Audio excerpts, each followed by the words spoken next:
Hi friends, ఇదొక real story. ఒక ఊరిలో సుబ్బయ్య అనే రైతు ఉన్నాడు.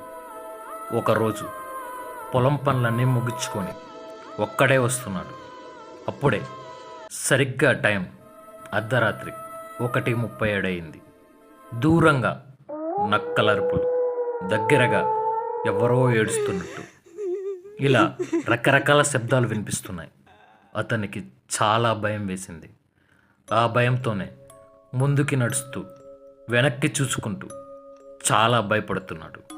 ఇంతలో అతనికెదురుగా ఒక తెల్లని ఆకారంలో ఎవరో పరిగెడుతూ వెళ్తున్నారు. అది చూసిన సుబ్బయ్య ఎవరు అని గట్టిగా అరుస్తున్నాడు. ఉన్నట్టుండి కరెంటు పోయింది. అతను వచ్చే మార్గం మొత్తం చాలా చీకటిగా మారింది.